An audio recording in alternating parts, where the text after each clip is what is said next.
देखिए, राजधानी पटना से लगातार हत्या के मामले सामने नजर आ रहे हैं।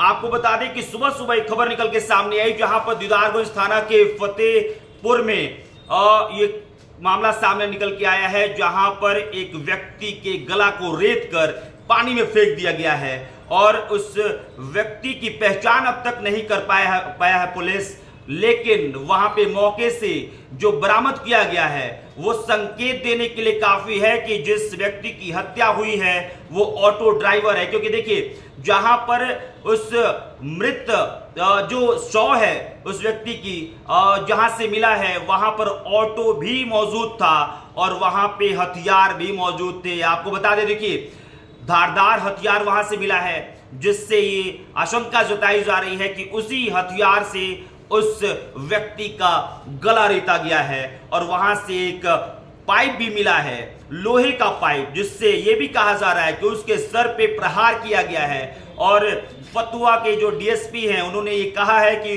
उसके सर को कुचला गया है। सुबह सूचना मिली कि दीदारगंज थाना अंतर्गत फतेहपुर में एक अज्ञात व्यक्ति का शव पड़ा हुआ है, जिसके सत्यापन में पुलिस आई तो देखी कि एक व्यक्ति को सर में कुचलकर और पूछ कर उसकी हत्या कर दी गई है।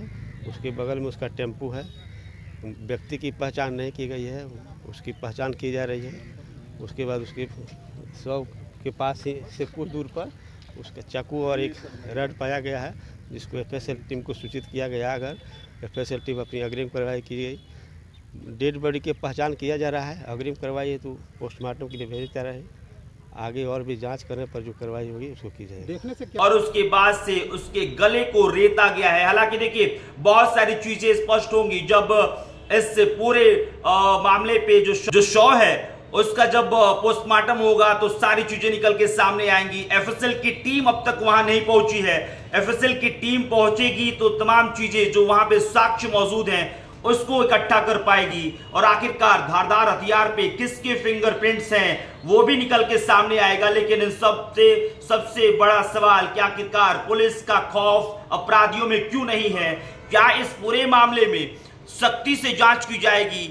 क्या उन तमाम चीजों को इकट्ठा किया जाएगा जो इस मामले में सबूत के तौर पे है, या फिर वही लापरवाही देखने को मिलेगी कि हाँ, जो सबूत वहां पे मौजूद है उसको मौके से पुलिस की टीम या फिर एफएसएल की टीम कलेक्ट नहीं कर पाती है और उसके बाद से अपराधी अपने आप को बचाने में सफल हो जाता है। तो देखिए, बिहार पुलिस के सामने एक बड़ा चैलेंज है कि आखिरकार मामलों को कैसे संजीदगी के साथ उन तमाम चीजों को कलेक्ट करके उस अपराधी को पकड़े जिस अपराधी के द्वारा ये तमाम घटनाओं को घटित किया जा रहा है। क्योंकि देखिए, 15 अगस्त को जिस तरह से 15 लोगों को आजीवन कारावास की सजा सुनाई गई और कई ऐसे अपराधी हैं जिनको 3 साल और 5 साल की कारावास की सजा सुनाई गई, उसके बाद से इस बात की चर्चा हो रही थी और हमने भी कहा था कि भाई, जिस तरह से कारावास जिस तरह से सजा सुनाई गई कोर्ट की तरफ से, जरूर अपराधियों के मन में यह डर होगा कि अगर कुछ गलत करेंगे तो फिर हमें भी सजा कड़ी से कड़ी मिल सकती है। लेकिन जिस तरह से लगातार आपराधिक मामले